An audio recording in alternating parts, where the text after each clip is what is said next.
So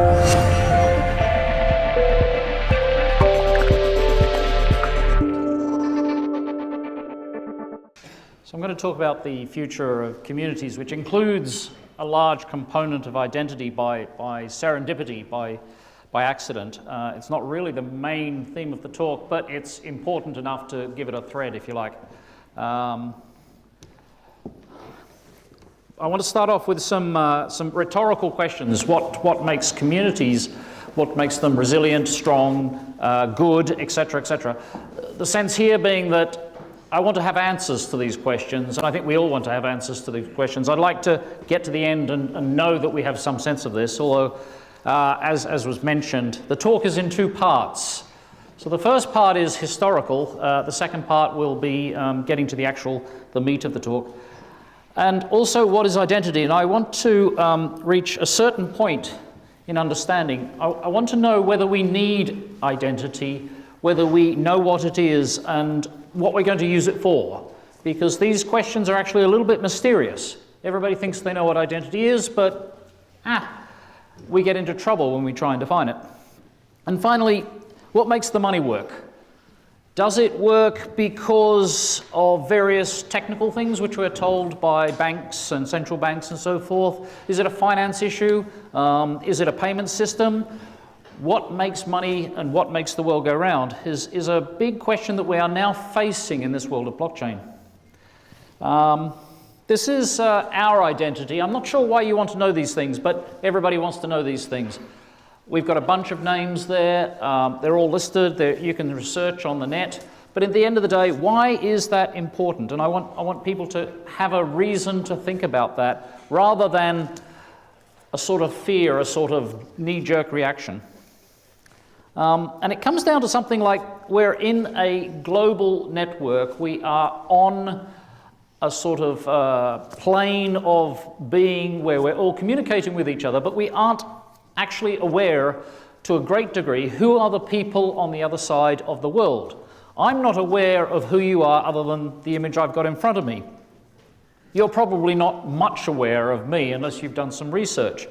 How can we do business safely, especially in an aggressive environment like the internet? Now, the talk comes in 6 parts, now divided into 2. So we'll talk about the technical history of some of the innovations that have happened in the past and how this draws us towards the future.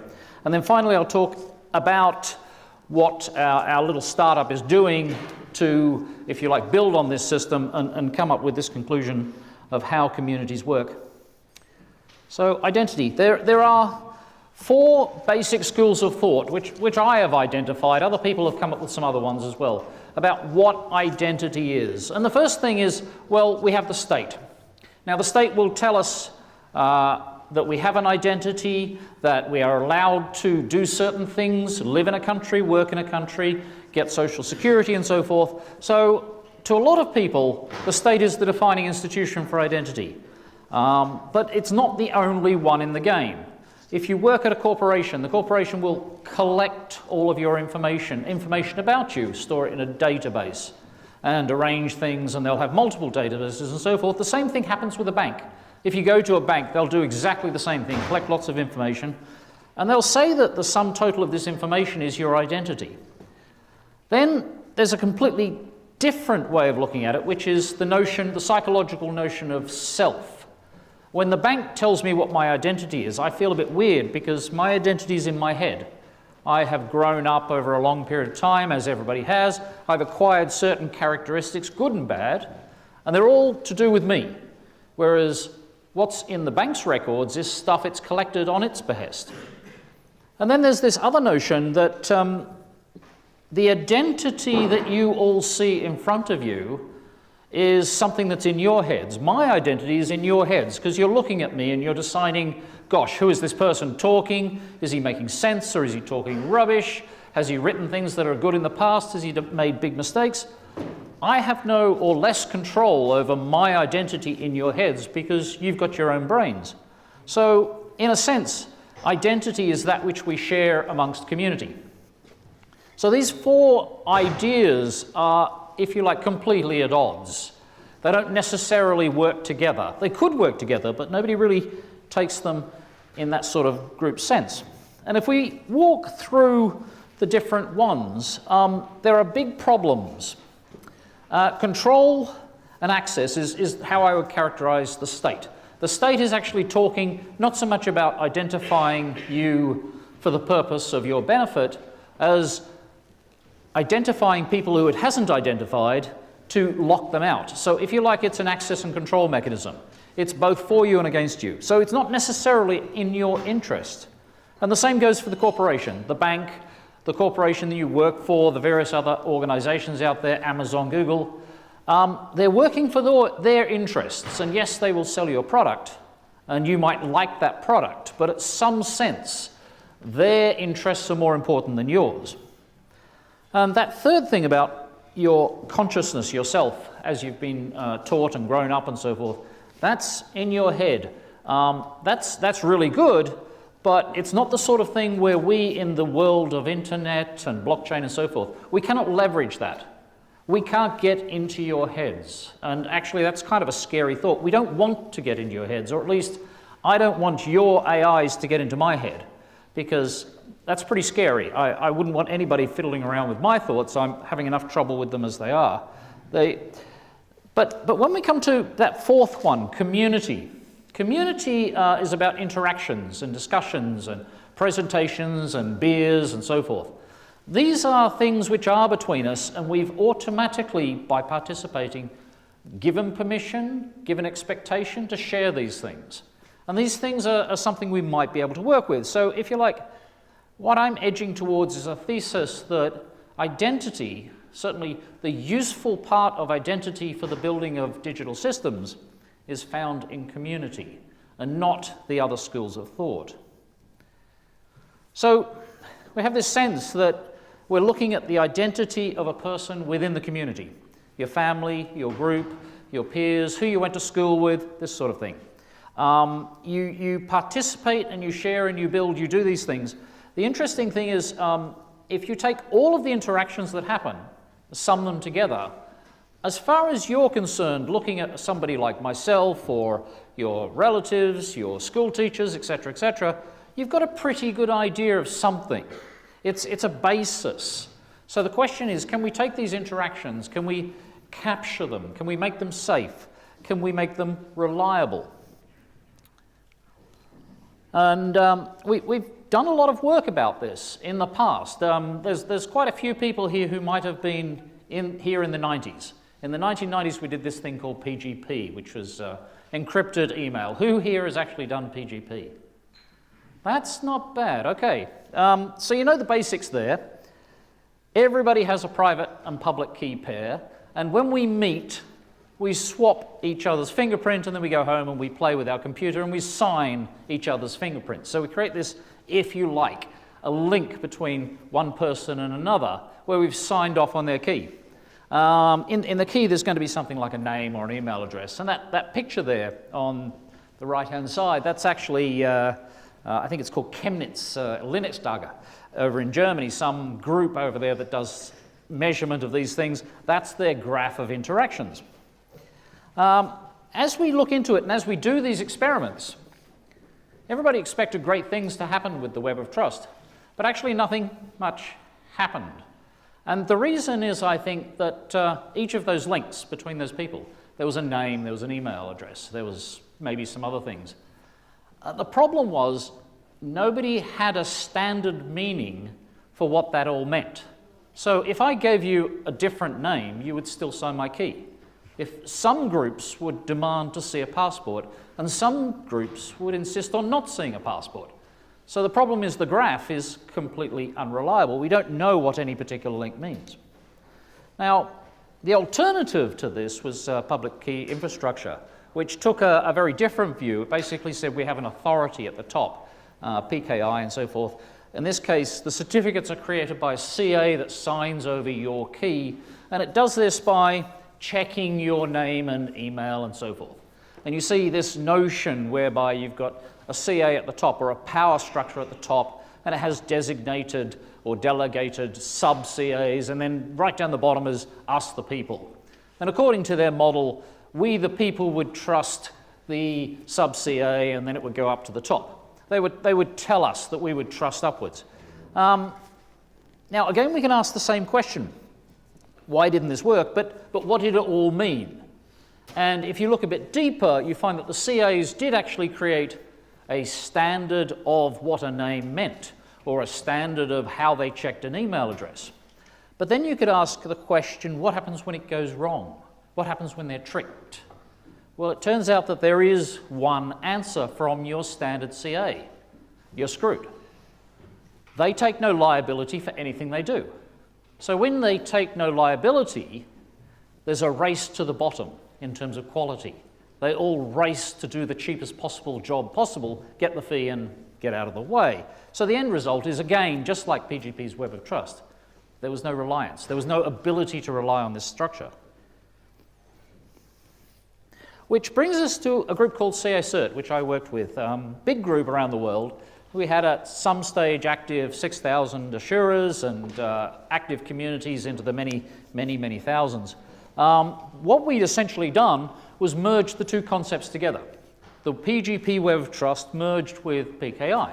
So we had a set of people who would run around and say, who are you? Look at the documents and so forth and so on. But again, there was this question, what makes it reliable? And this was particularly interesting in the context of audit. Audit came in, I was the auditor.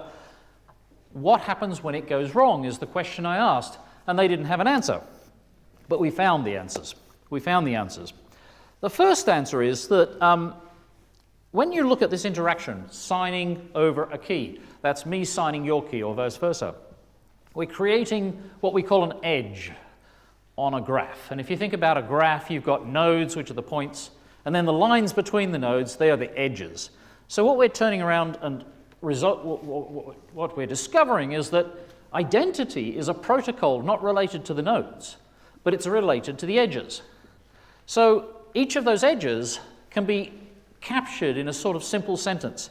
And what CA-CERT literally did was they said, the assurer says that the assuree is somebody according to an assurance policy. So we have a standard, we have a noun, which is the someone, and we have two parties. That's a standard edge protocol. Now, what they did was do this many times. Bob said Alice was this person, and Carol and Dave, and they all said the same thing, on and on it went, and eventually we had so many of these edges lined up that we became pretty sure that Alice is Alice. With enough redundancy, we can actually say Alice is Alice. And even if it's not quite true according to some metric, if all of you decide to call me Ian, then I become Ian. If all of you decide to call me Bill, I become Bill. Because that's how naming works. So we found this sense that your identity was actually the sum of all the statements that were made of you. Many, many edges were made, and that therefore gave a sense of doing that. I mean, it needed a few things. It needed this process. It needed the action. But we can also generalize that. We can take that a bit further. And there's a W3C group that's doing this. What we're basically saying is, well, let's change all these attributes out. Let's change the attribute to be very general. Someone says somebody else is something, according to a something standard, which is to say we can be entirely general, and we can start to make up a whole set of edges. And if you take this notion that all of these people can be described in different ways, then what you can do is take all the edges and paint them onto a node, and now you have a pretty good idea who this person is, because these edges presumably are useful. So take a collection of all these somethings, and now we've got, if you like, the beginnings of a sense of identity. Where did I get AA from? But again, we've got this problem.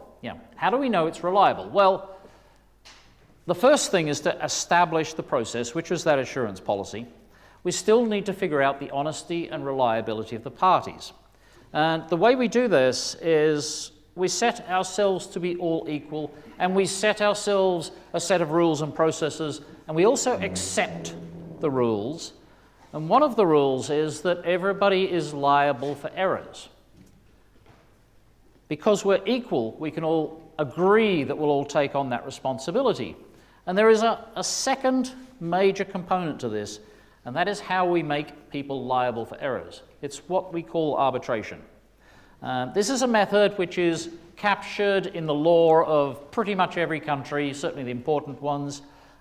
It's a matter of basically setting up your own jurisdiction where you allow people to file into dispute, a certain dispute. You allow an arbitrator to be impaneled who's going to be one of you, chosen for, in some sense, a bit of wisdom and gravitas. And then you just go through a process to decide what the problem is and sort it out. And in this way, you actually create this situation whereby you've now got responsibility for making a good choice when you make those statements. It allows for a correction process for major errors. And it creates this sense of skin in the game. So now everybody's at risk, because if they do a bad job, then some people are going to come and ask you to support that job in front of an arbitrator. This system worked. We took a wild, crazy internet group that used to slander each other and torture each other on email, in person, and we placed them under arbitration, and they stopped being nasty to each other. They actually started to be nice and work together. It worked for about a decade. We've gone through 500 to 600 cases. I think it's 500 closed, and there's a bunch that are open. So, in a sense, what we've said now, what we've got to the point of, is we can now build this edge protocol. We can now build this sense of identity in a technical, digital fashion such that we can then support the other processes that exist. We do it by means of these two tricks. We have a protocol and we add redundancy. We do the statement over and over again from different pairs of eyes. If you like, that's simple error correction. But also, if things go wrong, because we're all in a community and we accept responsibility, we can use arbitration to correct major errors or complicated errors. And it did, in fact, work. However, we did hit problems in CA-CERT, and it didn't quite work out in the long run. One of the problems was we had this huge goal, and the goal turned out to be beyond CA-CERT. That was to get into the browsers and so forth, and that was too costly for a community of volunteers. The other thing that we had problems with was there were too many people.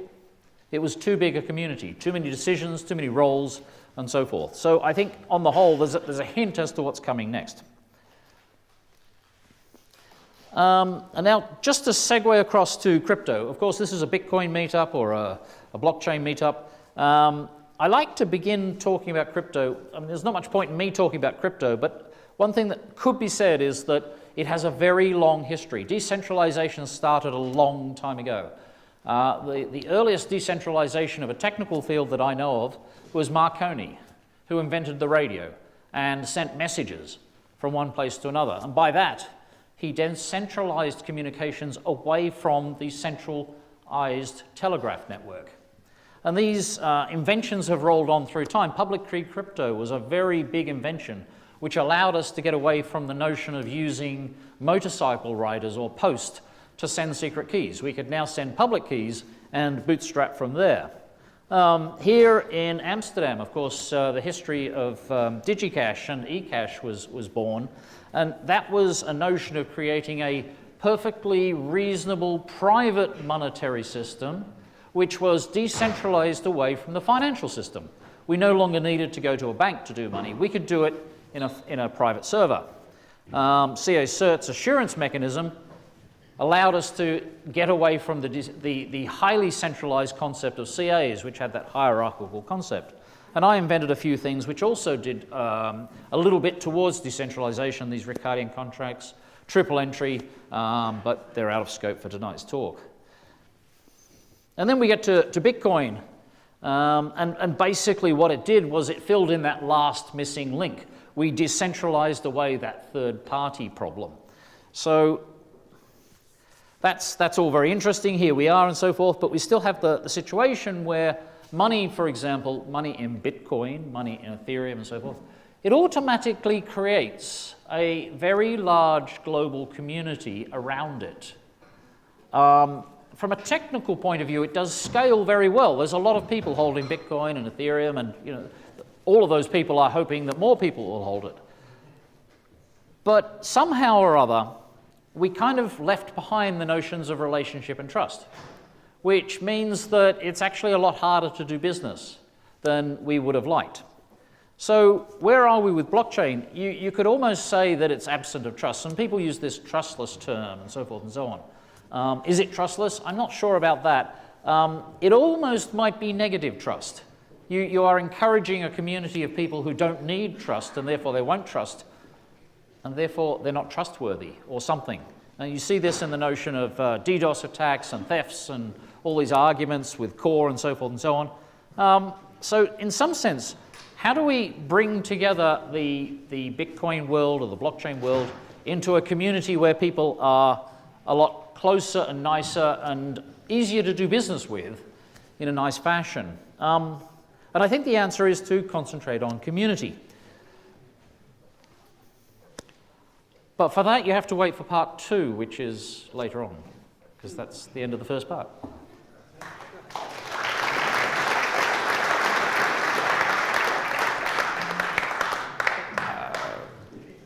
Does anybody have any questions on that?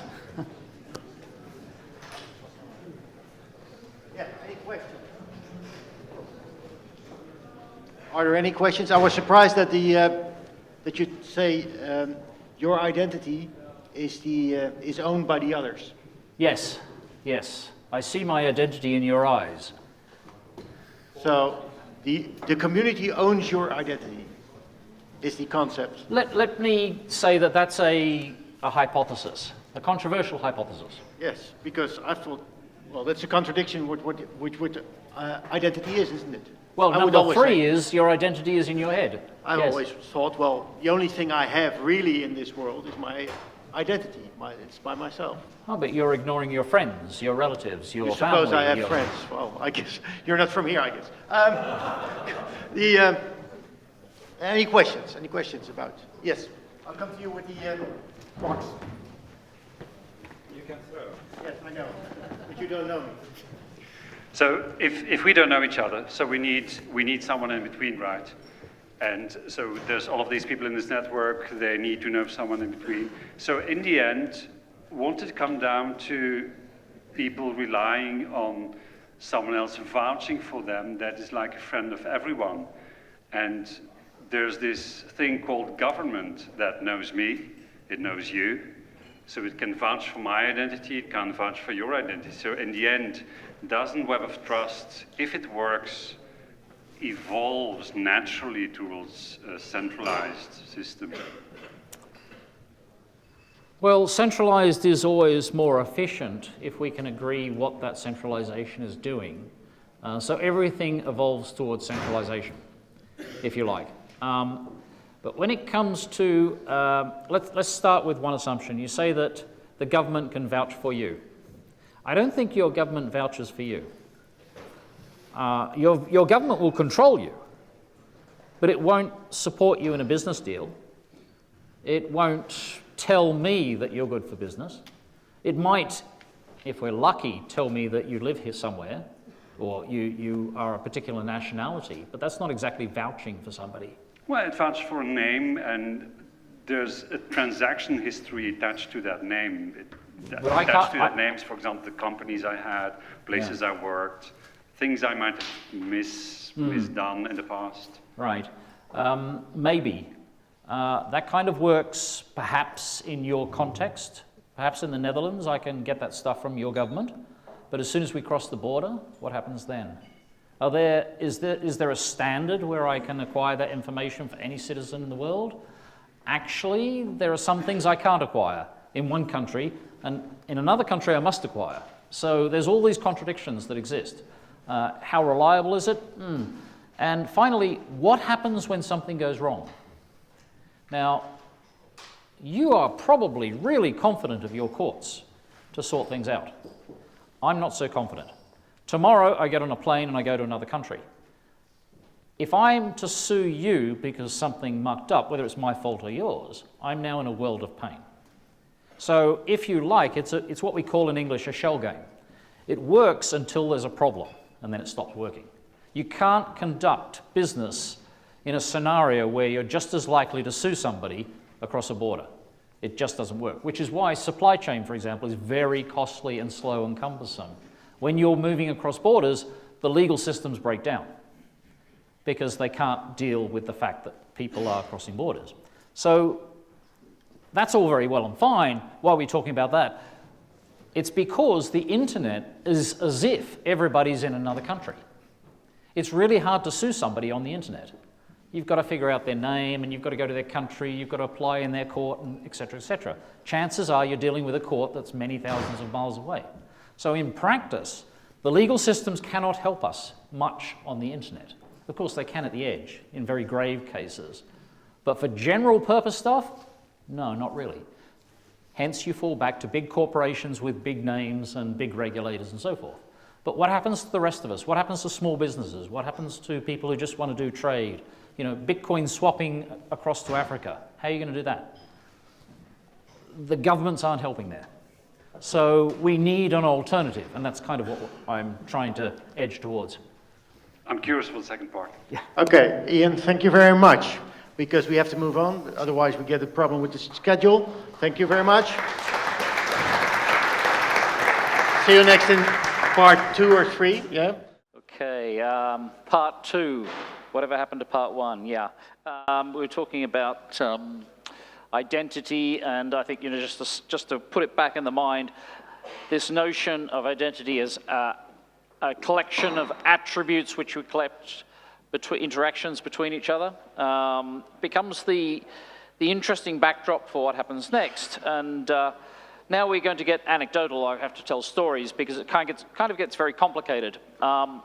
Having left CA Cert, I found myself bumming around in Kenya. Kenya is a very strange place. It has a serious amount of corruption, a serious amount of difficulties with their daily life. People there cannot safely store money because they have the problem that it gets stolen. Their own family will steal their money. The police will steal their money. Their neighbors will steal their money. So they have this problem that when they get into difficulties, they cannot survive. So what I wanted to do was find out from them what it was that these people did to solve their problems.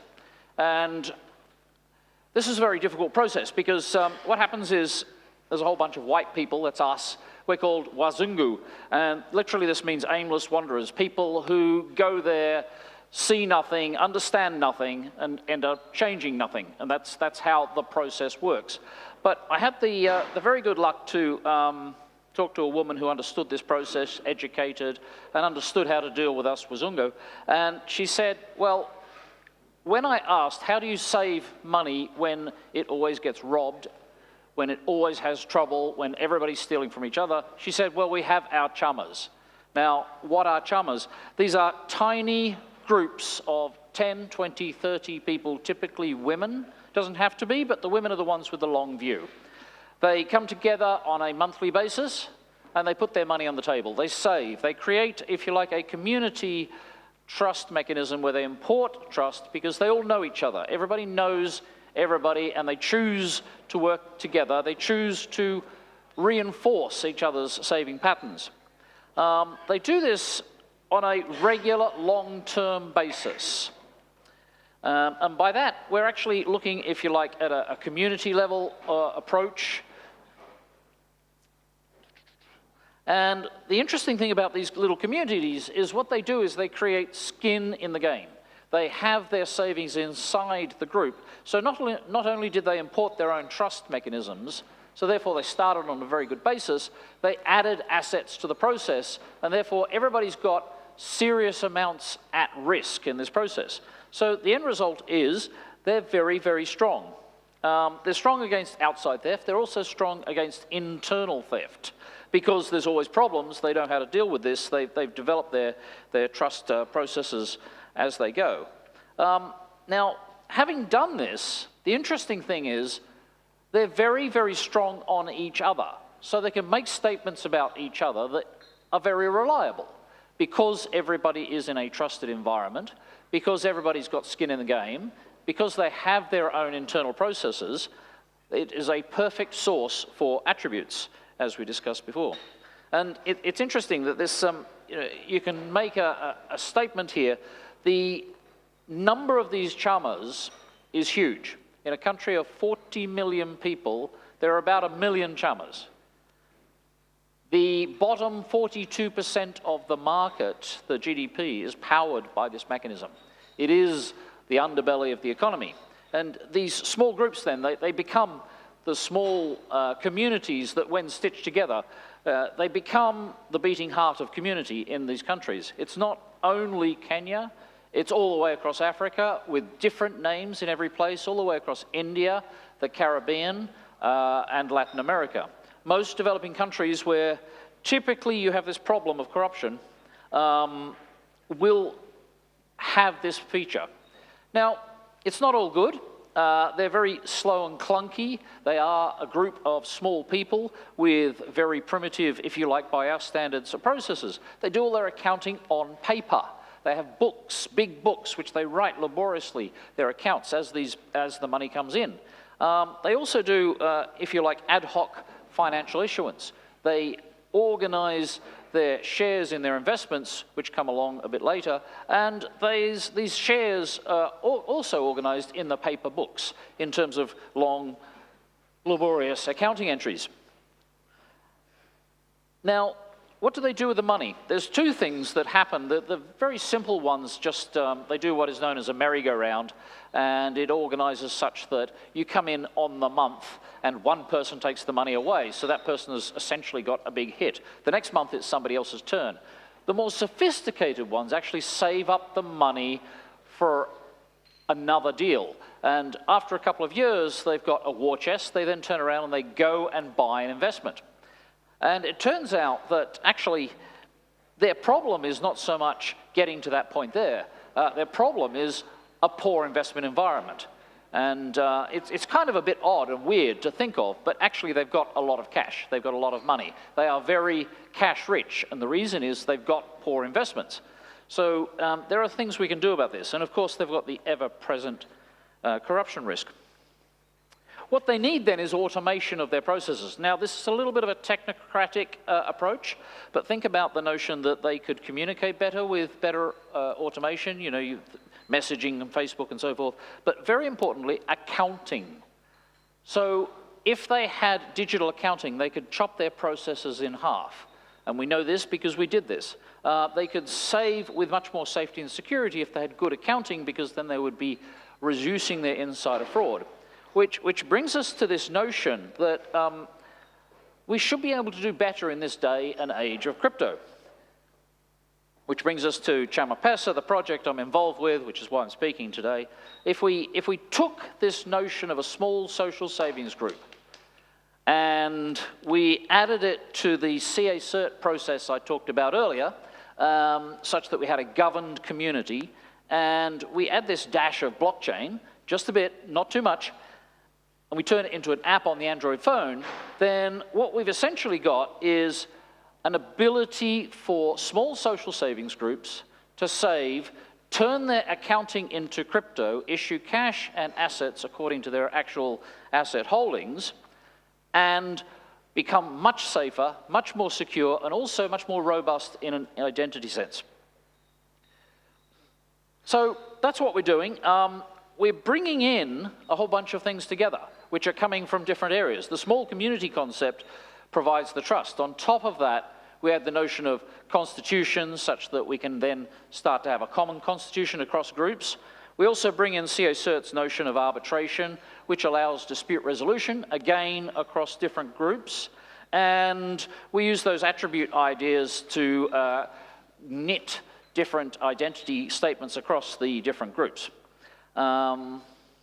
It's important to note, yeah, I'll come back to that, yeah. So one of the things that we can do, I'll come back, yeah, I'll get to that, purpose. So because they have investment, they have this skin in the game, which actually is very different to the way we would think of things. If you think about the groups that you are all in, probably they have nothing to do with investment. So they have a very casual purpose, and therefore you can think about leaving them. You don't have that risk. Whereas in contrast, the Kenyan Chalmers have much stronger risk involved, so everybody backs it much more clearly, and they'll back every other member to the hilt. And the software gives us this notion of accounting. We're just using crypto as investments and cash. Settle that.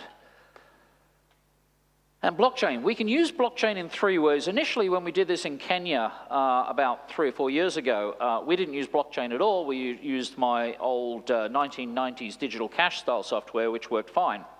But since then, we've kind of migrated our ideas a bit forward. 3 ways. We can use a blockchain cash as a cross-chammer unit, and that allows us to do something that communicates between all the chammers. The second way is the instruments themselves can be used, instruments for savings. No, skip past that. Safety. The final problem that we've got to face is that chammers themselves aren't a regulated beast. They are very, very light touch regulation in the sense that all you need to do is register them, and you don't even need to do that. But in time, as chammers grow up, they become more problematic for the regulatory approach. And of course, you have banking problems all the time. So to the banks, anything that is a transaction run by another system, such as M-Pesa or chammers or some remittance operation, is a transaction that's stolen from the bank, and therefore you are the enemy. So there's always a problem here. So what we need to do is, if you like, also consider the fact that there are many enemies to all chammers, and if you put information about a chammer onto a blockchain, that will make it stand out. How do we put the safety of transactions onto a blockchain when that is a security issue? And the answer is to flip the problem on its head, get away from the one blockchain syndrome and say, let's put each chammer onto a single blockchain. And that's what we're doing. We're designing a small-scale blockchain that does not scale up, can only be used by 20, 30, 40 people, and is very slow. Kind of a bit different to the way the dialogue has gone to date. Now, that's a really big blockchain, which is really fast, and has got everybody on. The complete opposite of EOS. So that's what we're doing. It's an app to do cryptocurrencies. The basic concept of the human arrangement was discovered in Kenya. It was the last link for our puzzle, but the whole thing is applicable globally. And I'll give you a couple of examples. If you are saving in crypto, what's the worst thing about saving in crypto? It's really hard to secure. Banks will take away your fiat and close accounts, and everything goes wrong. If you do it, however, as a group, if you get together with your friends, hopefully you can find a few trusted friends, and parcel out the parts. Maybe one of you looks after the treasurer, another of you looks after the banking side, a third person has their finger on the pulse of the markets. Maybe you can partition these tasks and come up with a better arrangement. So that's a particular use case where we could possibly do better in the Western world. The other problem with the Western world is that that great financial crisis that happened in 2008. Here we are, 2018. Who here believes we solved the problem? Two people believe we solved the problem. Here we are. Well, yeah, we're still alive. I don't believe we solved the problem. I believe we're still in the dire risk of another crisis coming. And when that crisis hits, this time we've shot our wad. We've run out of bullets. So I think trusted and secured mechanisms for handling money is a future issue for the Western world as well. So communities, what we found with these communities, we thought that large communities was the answer. The larger the community, the better off we were. Popularity was great, but actually we found them very hard to manage and very hard to raise trust. And it turns out that psychologically speaking, anthropologically speaking, there are good reasons for this. A thing called Dunbar's number says that our mind is built for about 150 relationships. So you can kind of imagine that if you want 151, you've got to knock out number one. You've 140, it's a very broad concept, so I don't want to stick on the number. But it does mean that when you want to form a trustworthy group and you need a strong relationship to do that, you're limited in the size of these groups. And also discovering the skin in the game is a very important issue, which we just didn't understand before we went out there. So the future of community, I'm saying, my thesis is that it's small groups, not large groups. And we need to import that trust from our social relationships in order to create a very strong bulwark against corruption. Now, this is very hard in the West to see. Everybody here is going to walk home safely at night tonight, or ride a bicycle. In Nairobi, you will get robbed. That's how different it is. So it's hard for us to imagine what the difference is. And the interesting thing about identity is once you've created this very strong small group, that group can speak for you. And now we've got somebody trusted to speak for you, which we've never had in the past. We've never had somebody who would speak for you, except perhaps your parents. But even then, you've got that intergenerational thing. These are your peers. So I started the whole thing by saying, okay, what makes good communities? And I'm now answering it by saying smallness and adversity outside the group makes it strong. This prior trust bringing in and creating the skin in the game is what then finishes the story. So what was identity? It's what you find in these small groups, which is kind of a surprising answer. It's a little bit different to what we've been doing before. And finally, what makes the money go round? Well, relationships and trust means that we can start to trade. Thank you. That was it. I tried to race. Any questions for Ian? Yeah, okay, we know. Chris was first. Chris was first. All right. Where's the box? There's the...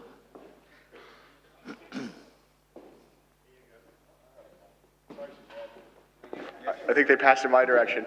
Yeah, the only thing I really wanted to ask you is how much you thought about civil attack issues on these identity systems, and to what degree that plays into the larger internet. These communities are well known enough, but online, it seems like web of trust models and such can be overridden by swarms of miscreants. How do you envision that working? Is there some solution to this ultimately? So, the thing about the groups is that they also know each other. So what you need is a graph of groups. And once the groups get to know each other, you've now got a graph, an arrangement whereby you can check that people are in particular groups. The old web of trust problem was that the statements weren't particularly useful. And yes, you could have millions of keys and so forth. But now we're saying, okay, you've got a key, big deal. Which group are you in? And how do we know where that group is in the graph? And how can I talk to somebody? So everybody has a social relationship. If you've got a graph of groups across a country, you should be able to find a hop within 2 or 3 groups. Does that answer it? Yeah, it does. I think something that people aren't talking about enough with the identity systems is that we have a need in a lot of these blockchain projects for voting. And the best voting we've come up with is but stake-based, in that if you have a certain percentage of the allocation. But that doesn't allow for sweat equity and various other models to factor into voting rights. Yep. And is anybody exploring that with you thus far? Nobody's exploring it with us. The reason is that first we have to build it, and then the voting will fall out of that. Once we've got this infrastructure in place, we will have, if you like, a proof of person, and then we'll be able to move on to utilizing that. And then I guess one last question is, do you envision this being useful as an alternative to proof of work, even for some systems, when it's a coalition or a small group of maybe elected volunteers or something? How do you see that? Do you see that being an option? An option to proof of work? Yeah, so if you conceivably had some model where they was like signed off on by like some percentage of the known identities, do you think that there's some use there? Oh yeah. The chains that we're talking about, these single Chama chains, will not be proof of work. They'll be essentially proof of person, or voting, directly voting, which you can do in a very slow scale, a slow time scale. Right. So then once you've got that, you could then move to collecting the votes and having them made as a reliable statement by the group, taking the group's risk profile and putting that at risk under arbitration and having that referred to some other centralized authority or a community authority. Okay, thank you. Thank you. Any other questions? There's someone over there? I'm wondering about. Yes, sir. Yeah, I'm wondering ahead. about Chama interoperability. So if my local group has its personal consensus, can I transfer currency from within my Chama to another? So we haven't got that far. One thing that is working in our favor is we only have one software base. It's not as if we're communicating with or competing with other blockchain technologies or anything like that. It could happen, of course, and then we would have that interop problem. Once we've got each chummer operating with their set of software, it then becomes much easier to start talking about interop. There are two ways this could be done relatively easily, or three ways. One is that the chummers can be members of each other. And once they're members of each other, you can then have exchange operations.